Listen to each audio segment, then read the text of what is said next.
আল্লাহ নবী বলেন ফাইদা কাতালতুম ফাসিরুল কিতলা, এক নম্বর তোমরা যদি কোনো একটা মানুষকে অন্যায়ের কারণে, শরীয়তের দ্বন্দ্ব থাকার কারণে তাকে যদি কেসাস করতে চাও, তাহলে উত্তম পন্থায় কেসাস করবা, উত্তম পন্থায় তাকে হত্যা করবা। ফাইদা যাবাহতুম ফাহসিনুস যিবহা, তোমরা যখন কুরবানির পশুগুলাকে কুরবানি করবা, উত্তম পন্থায় কুরবানি করবা। ওয়ালিউহিদ্দা আহাদুকুম শাফরাতাহু ওয়ালিউরিহি যাবিহাতাহু, নবীজি আবার কুরবানির পশুকে উত্তম পন্থায় কিভাবে আপনি কুরবানি করবেন, নবীজি সিস্টেম বলে দিয়েছেন, তোমাদের মধ্যে যে চাই কুরবানি করতে সে যেন কুরবানির পশুকে দাঁড়ানো করে নেই। ওয়ালিউহিদ্দা আহাদুহু শাফরাতাহু ওয়ালিউরিহি যাবিহাতাহু, নবীজি বলেন একটা কুরবানির পশু কুরবানি করার আগে, কুরবানির জন্তুটাকে কুরবানি করার আগে যখন চুরি চাকু এগুলাকে ভালোভাবে দাঁড়ালো করে নেই, তাহলে ওই কুরবানির পশুটা কুরবানি করার দ্বারা কষ্ট পাই না, বরং আরাম পায়। এই যে একটা বিষয় নবীজি বললেন, ওয়ালিউহিদ্দা আহাদুকুম শাফরাতাহু ওয়ালিউরিহি যাবিহাতাহু, এই শান্তির বাণী কোনো ধর্মে নাই। লা ইয়ানালাল্লাহা লুহুমুহা ওয়ালা দিমাউহা ওয়ালাকিন ইয়ানালুহুত তাকওয়া মিনকুম। وقال النبي صلى الله عليه وسلم من كان له سعة ولم يضحي فلا يقربن مصلنا اللهم صل على محمد وعلى آل محمد كما صليت على إبراهيم وعلى آل إبراهيم إنك حميد مجيد اللهم بارك على محمد وعلى آل محمد كما باركت على إبراهيم وعلى آل إبراهيم إنك حميد مجيد سبحانك لا علم لنا إلا ما علمتنا إنك أنت العليم الحكيم আলহামদুলিল্লাহ। সর্বপ্রথম আমরা মহান রব্বুল ইজ্জতের আলিশান দরবারে কালিমাতুশ শুকর আদায় করব, যে মহান মালিক আমাকে আপনাকে অতি মায়া করে দয়া করে যাচাই বাছাই করে শরীরকে সুস্থ রেখে হায়াতকে আজকের মুহূর্ত পর্যন্ত দীর্ঘায়িত করে আল্লাহ তাআলার মহাব্বতে দীর্ঘ 1 বছর পর আমাদের জাতির পিতা হযরত ইব্রাহিম আলাইহিস সালামের সুন্নাহ আজকে আমরা যে কাজটা করব, এটা হলো নহর করা, কুরবানি করা। এই কুরবানির দিন আল্লাহ তাআলা ঈদের নামাজ জামাতে আদায় করার জন্য আমাদের ঈদগাহে আল্লাহ তাআলা আমাদেরকে আসার মতো বসার মতো তৌফিক দিয়েছেন। এই জন্য আমরা সকলেই কালিমাতুশ শুকর আদায় করব, আমরা বলবো আলহামদুলিল্লাহ। আল্লাহ তাআলা আমাকে আপনাকে দুনিয়াতে প্রেরণ করছেন, আমাকে আপনাকে সৃষ্টি করার আগে, বরং আমাকে আপনাকে না, বরং আসমান জমিনেরও সৃষ্টি করার আগে আল্লাহ তাআলা বৎসরের হিসাব, বৎসরের গণনা 12 মাস আল্লাহ তাআলা নির্ধারণ করে দিয়েছেন। বলে যে আমরা যে 12 মাসে 1 বৎসর গণনা করি, গণি, বলে এটা দুনিয়ার কোনো মানুষের গণনা না, দুনিয়ার কোনো মানুষের আবিষ্কার না, বরং আল্লাহ সুবহানাহু ওয়া তাআলা আসমান জমিনও সৃষ্টি করার আগে আল্লাহ তাআলা 12 মাসে 1 বৎসর হবে, এটা আল্লাহ তাআলা তৈরি করছেন, এটা আল্লাহ তাআলা গণনা আরম্ভ করছেন। বলে আল্লাহ তাআলার বিধানে মাসের গণনা 12টা। এই 12টা মাসের মধ্যে শ্রেষ্ঠ মাস 4টা। এই 4টা শ্রেষ্ঠ মাসের মধ্যে আজকে আমরা যেই মাসের মধ্যে অবস্থান করতেছি, যে মাসটা আমাদের কাছ থেকে অতিবাহিত হইতেছে, ওই মাসটা হলো জিলহজ মাস। বলে ওই মাসটা 4 মাসের মধ্যে সম্মানিত মাসের মধ্যে 1 মাস। আল্লাহ তাআলার বিধানে যে মাস 12টি, আল্লাহ তাআলা সূরাতুল হজের 36 নম্বর আয়াতের মধ্যে, সূরাতুত তাওবার 36 নম্বর আয়াতের মধ্যে আল্লাহ বলেন, ইন্না ইদ্দাতাশ শুহুরি ইনদাল্লাহি 12 শাহরান ফি কিতাবিল্লাহ ইয়াওমা খালাকাস সামাওয়াতি ওয়াল আরদ মিনহা আরবাতুন হুরুম। আল্লাহ বলেন ইন্না ইদ্দাতাশ শুহুরি ইনদাল্লাহ, নিশ্চয়ই আল্লাহ তাআলার কিতাবে, আল্লাহ তাআলার বিধানে মাসের গণনা 12টি। ইয়াওমা খালাকাস সামাওয়াতি ওয়াল আরদ, আসমান এবং জমিন সৃষ্টি হওয়ার পর থেকে। বলে মিনহা আরবাতুল হুরুম, এই 12 মাসের মধ্যে 4টা মাস হলো সম্মানিত। 4 মাস সম্মানিত আমরা জানতে পারলাম। এখন 4 মাসের মধ্যে কোন কোন মাস, এটা কোরআনে পাওয়া যায় নাই। কোরআনে কোনো একটা বিষয় যদি অস্পষ্ট থাকে, তাহলে সর্বপ্রথম যে বিষয়ের মাধ্যমে আমাদের এই সমাধান করা লাগে সেটি হলো হাদিস। এখন আমরা হাদিসে দেখি হাদিসের মধ্যে 4টা মাস পাওয়া যায় কিনা। বলে সহিহ হাদিসের প্রসিদ্ধ কিতাব বুখারী শরীফ, এই বুখারী শরীফের 4662 নম্বর হাদিস, বর্ণনাকারী হযরত আবু বকর রাদিয়াল্লাহু তাআলা আনহু। হযরত আবু বকর রাদিয়াল্লাহু তাআলা আনহুর বর্ণনা, তিনি বলেন আনিন নবী সাল্লাল্লাহু আলাইহি সাল্লাম কল, তিনি নবীজির থেকে বর্ণনা করেন, নবীজি বলেন ইন্না জামানা কদ ইস্তাদরাকা হাইয়াতিহি ইয়াউমা খালাকাস সামাওয়াতি ওয়াল আরদ।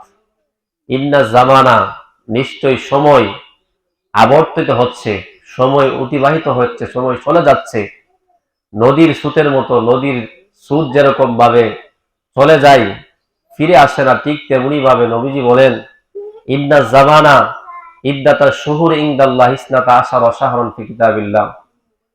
নবীজি বলেন যে ইন্না জামানা কদ ইস্তাদরাকা হাইয়াতিহি ইয়াউমা খালাকাস সামাওয়াতি ওয়াল আরদ, আসমান জমিন সৃষ্টি হওয়ার পর থেকে এই সময় আবর্তিত হচ্ছে, সময় অতিবাহিত হয়ে যাচ্ছে।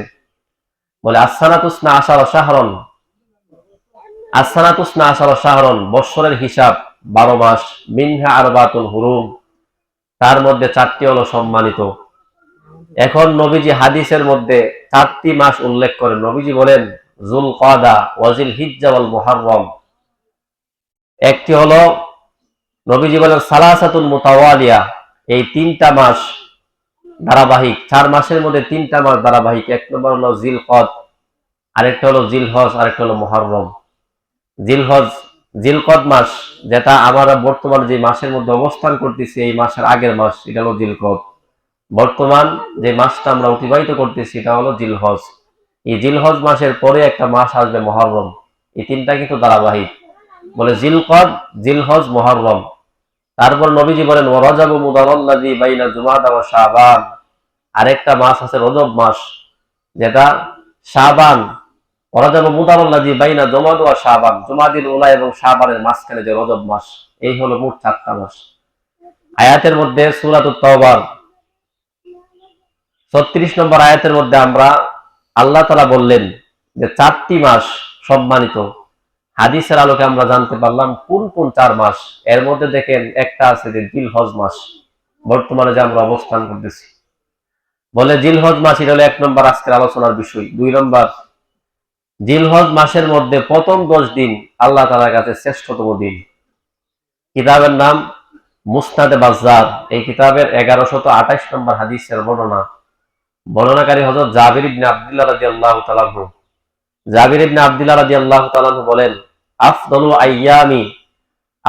আইয়ামি দুনিয়াল আশার, দুনিয়ার মধ্যে শ্রেষ্ঠতম দিন হলো 10, ইয়ানি আশারু জিলহিজ্জা, এটা হলো জিলহজ মাসের প্রথম 10 দিন। বলে জিলহজ মাসের প্রথম 10 দিন আল্লাহ তাআলার নিকট সবচাইতে শ্রেষ্ঠতম দিন, দিন সমূহের মধ্য থেকে।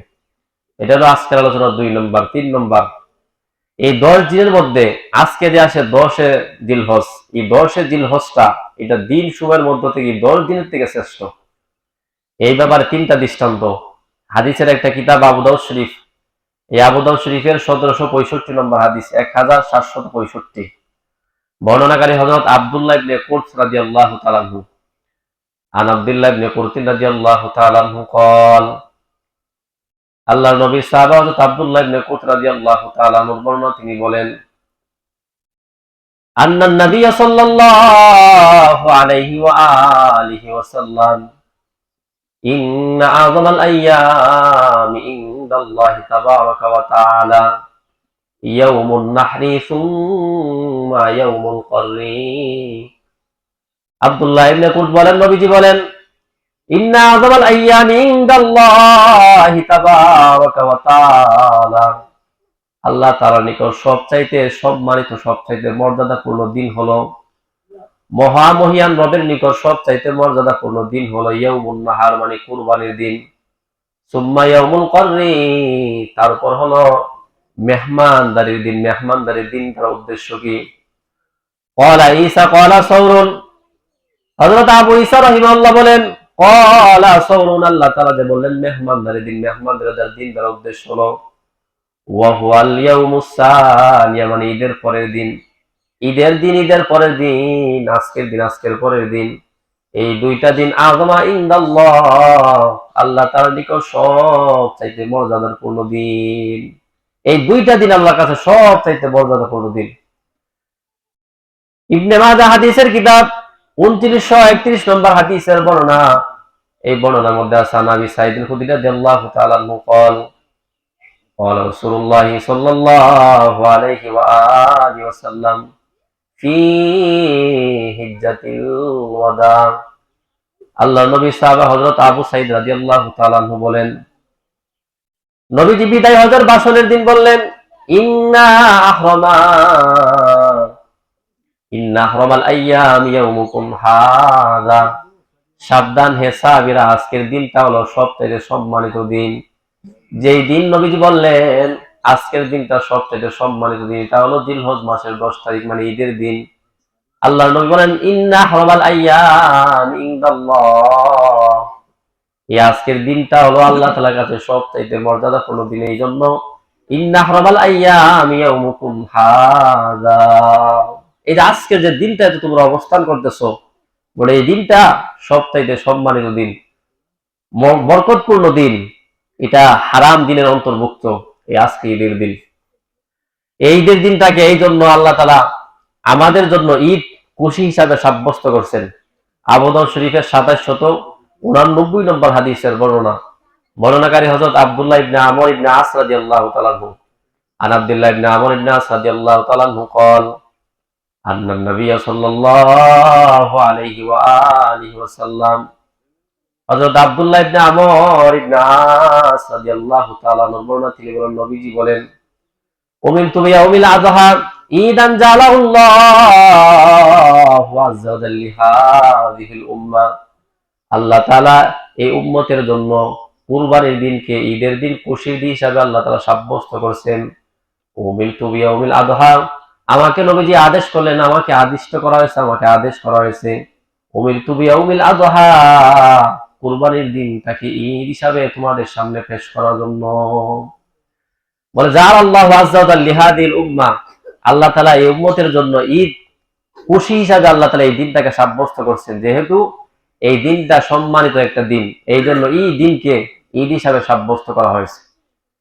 এটা হলো 3 নম্বর বিষয়। 4 নম্বর, যে আজকের দিন আমাদের রীতিনীতি কি, আমরা কি করণীয় আমাদের জন্য। বলে বুখারী শরীফ হাদিসের কিতাবে, কিতাবের 951 নম্বর হাদিস, আবার বুখারীতেই 5545 নম্বর হাদিসে পাওয়া যায়। বর্ণনাকারী হযরত ইবনে ওমর রাদিয়াল্লাহু তাআলা, হযরত ওমর ইবনে খাত্তাবের সন্তান, ওনার বর্ণনা। আর ইবনে ওমর রাদিয়াল্লাহু তাআলা قال أن النبي صلى الله عليه وآله وسلم, হযরত ইবনে ওমর রাদিয়াল্লাহু তাআলা বর্ণনা, তিনি বলেন, নবীজি বলেন, আল্লাহর নবী বলেন ইন্না আওয়ালা ইয়াউমা ঈদিন ইন্না আওয়ালা মিন ইয়াউমিনা হাযা, আল্লাহ তাআলা এই দিনটাকে, আল্লাহ তাআলা আমাদের জন্য, আমাদের সর্বপ্রথম কাজ হলো এই দিনের মধ্যে আন নুসাল্লিয়া, 1 নম্বর দিন হলো নামাজ, ঈদের নামাজ জামাতে আদায় করা, ঈদের নামাজ পড়া। 2 নম্বর সুম্মা নানহার, অতঃপর বাড়ির দিকে ফিরে যাওয়া, সুম্মা নারজিয়া, বাড়ির দিকে ফিরে যাওয়া, ফারানহার, অতঃপর কুরবানি করা। নবীজি বলেন যে ব্যক্তি আজকের দিনের প্রথম কাজ, সমস্ত উম্মতের জন্য আজকের দিনের প্রথম কাজ হলো আন মুসাল্লিয়া, নামাজ আদায় করা, জামাতে নামাজ পড়া। তারপর নবীজি বলেন সুম্মা নারজিয়া, অতঃপর বাড়ির দিকে প্রত্যাবর্তন করা, সুম্মা নানহার, অতঃপর কুরবানি করা। ফামান ফাআলা, যে ব্যক্তি এই কাজটা করলো, ফাকাদ আসাবা সুন্নাতানা, সে আমাদের সুন্নতের, আমাদের রীতিনীতির অনুসরণ করলো। এই জন্য আজকের দিনের প্রথম কাজ আমাদের জন্য করণীয় হলো 1 নম্বর, যে আমরা ঈদের নামাজ আদায় করব, করার পর বাড়িতে প্রত্যাবর্তন করব, তারপরে কুরবানি করব। বলে এটা যে করলো, ফামান ফাআলা ফাকাদ আসাবা সুন্নাতানা, যে ব্যক্তি এই কাজটা করলো, ফাকাদ আসাবা সুন্নাতানা, সে যেন আমার আমাদের সুন্নতের আমাদের রীতিনীতির অনুসরণ করলো। আর প্রত্যেকটা ইবাদত প্রত্যেকটা আমল নবীজি যেই পদ্ধতিতে করেছেন ওই পদ্ধতিতে করাটাই ইবাদত। নবীজির পদ্ধতি ছাড়া আপনি যদি মন গড়াভাবে করেন ইবাদত আর ইবাদত থাকবে না। এই জন্য নবীজি আজকে আমাদের জন্য করণীয় 1 নম্বর নামাজ পড়া, 2 নম্বর বাড়িতে প্রত্যাবর্তন করা, 3 নম্বর কুরবানি করা। এটা হলো 4 নম্বর। 5 নম্বর যে আমরা যে ঈদের নামাজ পড়তে আসছি এটা নবীজি পড়ছে কিনা। বলে হাদিসের একটা কিতাব মুসলিম শরীফের 1937 নম্বর হাদিসের বর্ণনা 1937 বর্ণনাকারী হযরত বারা রাদিয়াল্লাহু তাআলা উনি বলেন আনিল বারা রাদিয়াল্লাহু তাআলা قال أن النبي صلى الله عليه وآله وسلم وأبا بكر وعمر رضي الله تعالى عنهما হযরত বারা ইবনে আযিব রাদিয়াল্লাহু তাআলা বলেন আমাদের নবীজি আবু বকর এবং উমর ইবনে খাত্তাব রাদিয়াল্লাহু তাআলা তারা উভয়জন আমাদের নবীজি সহ মোট 3 জন, আল্লাহর নবী সহ ইসলামের প্রথম খলিফা দ্বিতীয় খলিফা ওনারা 3 জন কানু ইসাল্লুনাল ঈদাইনি ক্বাবলাল খুতবা 2 ঈদের নামাজ খুতবার আগে ওনারা আদায় করতেন। নবীজি যেহেতু আদায় করতেন সাহাবারা আদায় করছেন, এই জন্য আমরা ঈদের নামাজ আদায় করার জন্য ঈদে আসছি। এই জন্য আজকের দিনের যে ঈদগার কাজ নামাজ পড়ার কাজ এটা নবীজি করছেন, আবু বকর করছেন, ওমর করছেন। এই জন্য আমরা নামাজ পড়ার জন্য ঈদগার মধ্যে আসছি। বলে কানু ইসাল্লুনাল ঈদাইনি ক্বাবলাল খুতবা নবীজি আবু বকর ওমর এই 3 জন ঈদের নামাজ আদায় করছেন, এই জন্য আমরা ঈদের নামাজ আদায় করি। এটা হলো আজকের আলোচনার 5 নম্বর। 6 নম্বর যে বিষয় এটা হলো আমি আপনি ঈদের নামাজ পড়ার পরে নবীজি বাড়িতে কিভাবে ফিরতেন, বাড়িতে নবীজি কিভাবে যাইতেন। নবীজি তো অবশ্যই বাড়িতে যাইতেন। ওই যে হাদিসের মধ্যে আসছে যে ইন্না আউওয়ালা নাবদাউ মিন ইয়াউমিনা হাযা যেই ব্যক্তি প্রথম কাজটা করলো আর মুসল্লিয়া নামাজ পড়লো সুম্মা নারজিয়া অথবা প্রত্যাবর্তন করলো ফানানহার অথবা কুরবানি করলো ফামান ফাআলা ফাকাদ আসাবা সুন্নাতানা সে আমাদের অনুসরণ করলো। এই যে নবীজি নামাজ পড়ছেন আমরা এটা হাদিসের আলোকে জানতে পারলাম। এখন নবীজি বাড়িতে কিভাবে যাইতেন এই কিতাবের নাম বুখারী শরীফ। এই বুখারী শরীফের 986 নম্বর হাদিসের বর্ণনা। বর্ণনাকারী হযরত জাবের রাদিয়াল্লাহু তাআলা উনি বলেন আন জাবের রাদিয়াল্লাহু তাআলা قال أقام رسول الله صلى الله عليه وسلم إذا كان يوم عيد خالف الطريق আল্লাহর নবী ঈদগাহের মধ্যে আসার পর ঈদের জামাতে নামাজ পড়ার পর আল্লাহর নবী যেই রাস্তা দিয়ে ঈদগাহের মধ্যে আসতেন ভিন্ন রাস্তা দিয়ে ঈদগাহ থেকে বাড়ির মধ্যে যাইতেন। খলাফাত তরিক মানে ভিন্ন রাস্তা দিয়ে নবীজি ঈদগাহ থেকে বাড়ির মধ্যে যাইতেন। এই যে এটা একটা সুন্নাহ। এটা কিন্তু গতকাল জুমাতে আলোচনার মধ্যে বলা হয়েছিল 10টা সুন্নত। এর মধ্যে একটা হলো এটা যে আপনি যেই রাস্তা দিয়ে ঈদগাহের মধ্যে আসছেন যদি সুযোগ থাকে এরকম সুবিধা থাকে তাহলে ভিন্ন রাস্তায় দিয়া ঈদগাহ থেকে বাড়িতে যাওয়া এটা নবীজি করতেন। এটা হলো 6 নম্বর। 7 নম্বর যে বিষয় এটা হলো আমি আপনি বাড়িতে যাওয়ার পর কুরবানি করব। বলে কুরবানি করার আগে কুরবানি যেই পশুটাকে আপনি কুরবানি করবেন এই কুরবানির পশুর বস্তুটাকে কুরবানি করবেন যে জিনিসটার মাধ্যমে এই জিনিসটাকে ভালোভাবে দাঁড় করে নেওয়া দাঁড়ানো করে নেওয়া। বলে নাস্তিকদের একটা বক্তব্য হলো নাস্তিকরা বলে যে কুরবানি করা এটা অমানবিক আচরণ, অথচ আপনি হিন্দু ধর্মের দিকে তাকান তারা বলি দে বলি বলে এত বুদ্ধ ধর্মের দিকে তাকান ওরা যদিও বলে গৌতম বুদ্ধের বক্তব্য হলো যে পশু হত্যা জীব হত্যা মহাপাপ, অথচ কয়েক বছর আগে রোহিঙ্গার মুসলমানদেরকে জীবিত অবস্থায় মসজিদের ভিতরে ঢোকায়া চতুর্দিক দিয়ে তালা দিয়ে আগুন ধরে মানুষকে মেরে ফেলছে।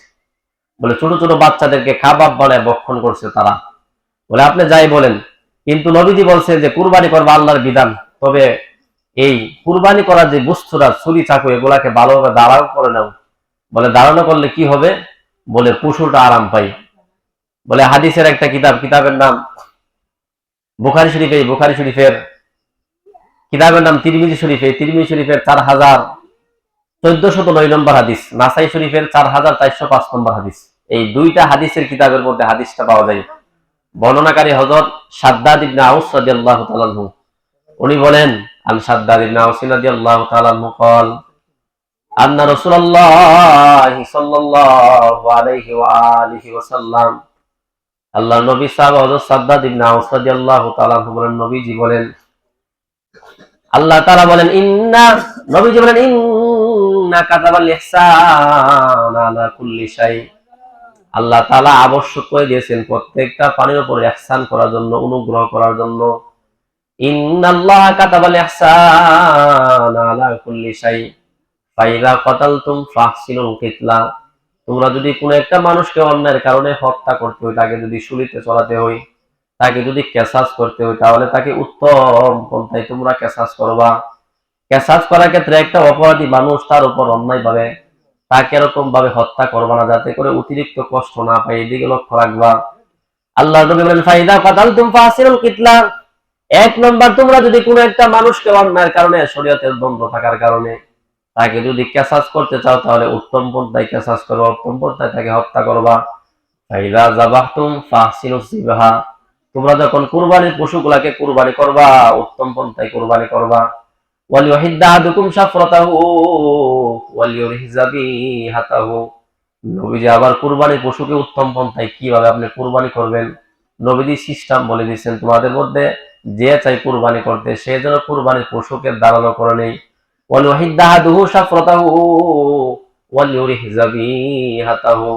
নবীজি বলেন একটা কুরবানির পশু কুরবানি করার আগে, কুরবানির জন্তুটাকে কুরবানি করার আগে যখন চুরি চাকু এগুলাকে ভালোভাবে দাঁড়ালো করে নেই, তাহলে ওই কুরবানির পশুটা কুরবানি করার দ্বারা কষ্ট পায় না, বরং আরাম পায়। বলে এই যে একটা বিষয় নবীজি বললেন, ওয়ালিউহিদ্দা আহাদুকুম শাফরাতাহু ওয়ালিউরিহি যাবিহাতাহু। এই শান্তির বাণী কোনো ধর্মে নাই। বলে সব ধর্মরাই কিন্তু পশু হত্যা করে, জীব হত্যা করে, কিন্তু এক এক ধর্মের মধ্যে এক এক বর্বরতা। কিন্তু ইসলামের মধ্যে দেখেন নবীজি বলতেছে কুরবানি যে করবা আল্লাহর বিধান, ইব্রাহিম আলাইহিস সালামের সুন্নাহকে জিন্দা করবা, কিন্তু করার আগে এই পশুর যে জিনিসটা দ্বারা তুমি কুরবানি করবা, জবে করবা, ওই জিনিসটাকে ভালোভাবে দাঁড়ালো করে নাও। এটা নবীজি আমাদেরকে আদেশ করছেন। বলে কেন? ওয়ালিউহিদ্দা আহাদুকুম শাফরাতাহু ওয়ালিউরিহি যাবিহাতাহু। বলে একটা পশুকে কুরবানি করার আগে এই পশুটাকে যে জিনিসটা দ্বারা, ছুরি চাকু দ্বারা কুরবানি করবা, যদি এটাকে ভালোভাবে দাঁড়ানো করে নাও, তাহলে পশুটা আরাম পায়।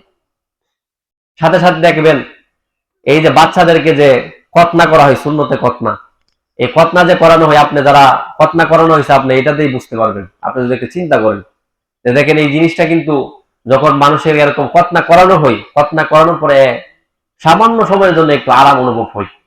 মানে ঠিক নবীজি বলেন যে একটা পশুকে যখন কুরবানি করবা, কুরবানি করার আগে যখন এই চুকি ছুরি চাকু এগুলাকে যখন ভালোভাবে দাঁড়ানো করে নিবা, এই পশুটা আরাম পাবে। এটা হলো আজকের আলোচনা 7 নম্বর। 8 নম্বর যে বিষয়টা হলো যে আমি আপনি কুরবানি করবো, করবার পর এই গুস্ত গুলাকে আমরা কি করব? বলে গুস্ত গুলাকে কি করবো এই হাদিস আর লোকেই জানি। কিতাবের নাম বুখারী শরীফ। এই বুখারী শরীফের 5569 নম্বর হাদিস, 5569 5569। বর্ণনাকারী হযরত সালামাত ইবনে আকওয়া রাদিয়াল্লাহু তাআলা আনহু। আন সালামাত ইবনে আকওয়া রাদিয়াল্লাহু তাআলা আনহু قال قال رسول الله صلى الله عليه وآله وسلم। হযরত সালামা ইবনে আকওয়া রাদিয়াল্লাহু তাআলা আনহু বর্ণনা, তিনি বলেন নবীজি বলেন, আল্লাহর নবী বলেন মান দহা মিনকুম, তোমাদের মধ্যে যেই ব্যক্তি কুরবানি করলো, কুরবানি করবে, ফালা ইউসবিহান্না বাদা সালিসাতিন বাকিয়া ফি বাইতিহি মিনহু শাইউন। তার জন্য উচিত নয় সে যেন কুরবানির পশুটাকে এরকম ভাবে কুরবানি করার পর গোশতকে 3 দিনের বেশি সে যেন না রাখে। ওয়া বাকিয়া মিনহু শাইউন, 3 দিনের বেশি যেন তার ঘরের মধ্যে কুরবানির মিনহু শাইউন কোনো অংশ অবশিষ্ট না থাকে। এটা বলার পর ফালাম্মা কানাল আমুল মুকবিল, পরবর্তী বছর যখন এরকম আসলো, কল সাহাবীরা প্রশ্ন হলো ইয়া রাসূলুল্লাহ নাফালু কামা ফালনা আমাল মাদি। ইয়া রাসূলুল্লাহ গত বছর আপনি যেই বিধান আমাদেরকে বলছিলেন, যেই বিধান দিয়েছিলেন, এই বছর কি আমরা তাই করব নাকি? আল্লাহর নবী বললেন কুলু ওয়াতিমু ওয়াদাখিরু, তোমরা কুরবানির গোশত ভক্ষণ করো, ওয়াতিমু মানুষদেরকে খাওয়া, ওয়াদাখিরু জমা করে রাখো। এই যে এখন মাসালা, বলে কুরবানির পশুর গোশত আপনি যদি ইচ্ছা করেন আপনি জমা করে রাখতে পারবেন, কাউকে না দিয়েও পারবেন, সমস্যা নেই। কিন্তু উত্তম হলো এই কুরবানির দিন নিজে খাওয়া, আত্মীয় স্বজনদেরকে খাওয়ানো এবং মিসকিন গরিবদেরকে দেওয়া, এটা হলো উত্তম। কারণ অনেক গরিব মানুষ আছে তারা কুরবানি ছাড়া কুরবানির গোশত ভক্ষণ করতে পারে না।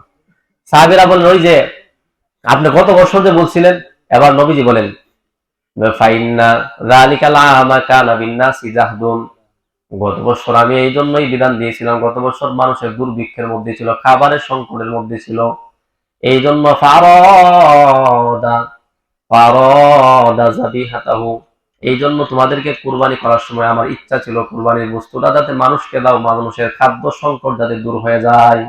এই জন্য আমি তোমাদেরকে বলছিলাম যে ফালা ইসবিহান্না বাদা সালিসাতিন বাকিয়া ফি বাইতিহি মিনহু শাইউন, যে কারোর জন্য উচিত না কুরবানির পরে 3 দিন তার ঘরের মধ্যে অবশিষ্ট থাকা। বলে এটা এই বছর বলছিলাম যে এই বছর অভাব অনটনের মধ্যে ছিল, এই বছর যেহেতু অভাব অনটন নাই, এই জন্য এই বছর এই মাসালা না। এটা সারা পৃথিবীর মধ্যে যে সমস্ত এলাকার মধ্যে মানুষগুলা এরকম ভাবে অসহায়, খাদ্যের সংকট দুর্ভিক্ষ যদি দেখা দেয়, ওই এলাকার জন্য কুরবানি যারা সামর্থ্যবান, কুরবানি করার পর গুস্তগুলা 3 দিনের বেশি রাখতে পারবে না।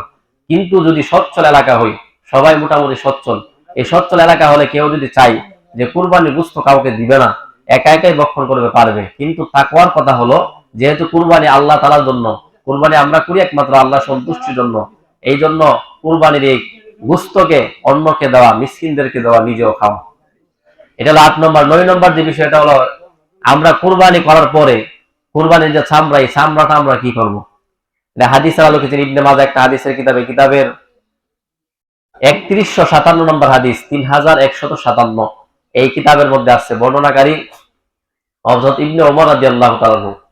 আর ইবনে ওমর রাদিয়াল্লাহু তাআলা আনহু আন আলী রাদিয়াল্লাহু তাআলা আনহু قال, নবীজি জামাত হযরত আলী রাদিয়াল্লাহু তাআলা আনহু বলেন, আখবারাহু আন্না রাসূলুল্লাহ সাল্লাল্লাহু আলাইহি ওয়াসাল্লাম, নবীজি আমাকে এই সংবাদ দিলেন, নবীজি আমাকে বললেন, উনি নবীজির থেকে সংবাদ দেন, আমারাহু আইয়াকসিমা বুদনা কুল্লাহা, আমি যেন নবীজির কুরবানিকৃত উটের সব জিনিসগুলাকে লুহুমাহা ওয়া জিলালাহা, আমি যেন ওই কুরবানির গোশত, লুহুমাহা ওই কুরবানির গোশতগুলাকে, ওয়া জিলালাহা এবং তার চামড়াকে, লিল মাসাকিন মিসকিনদের মধ্যে যেন আমি বন্টন করে দেই, এই জন্য আমাকে আদেশ করলেন।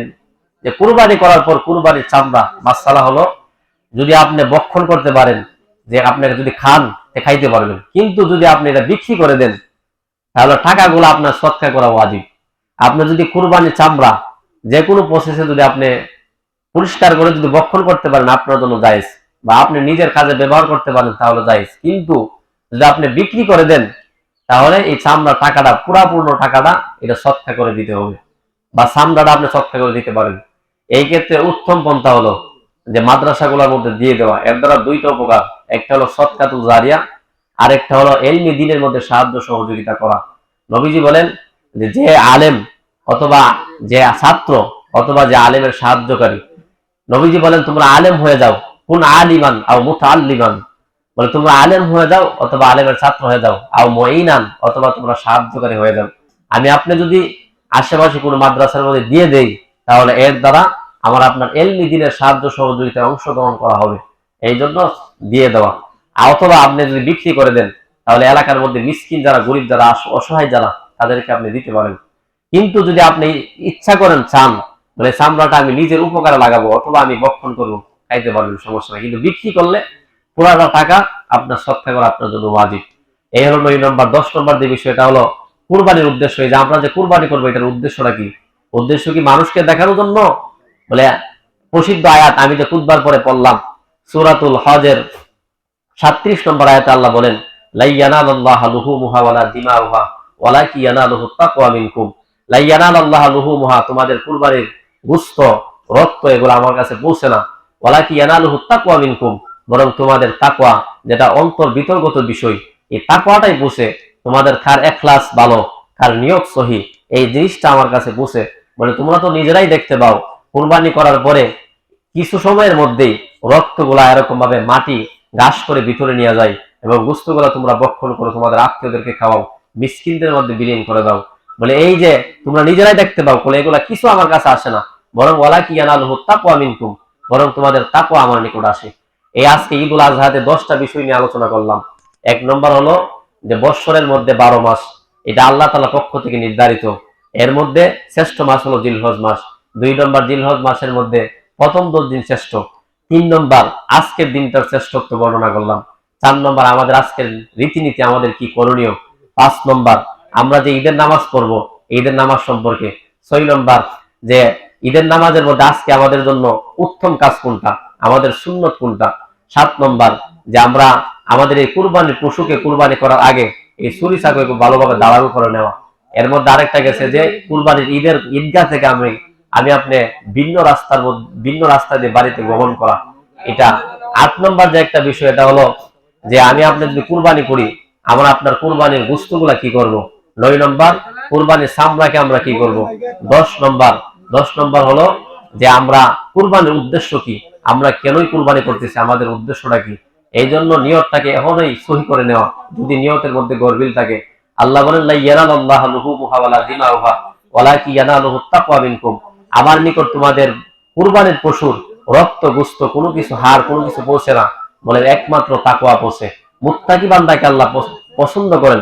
এই জন্য আল্লাহ বলেন ওইদাতিল মুত্তাকিন, আমি আল্লাহ তাআলা জান্নাত প্রস্তুত করে রাখছি মুত্তাকি বান্দার জন্য।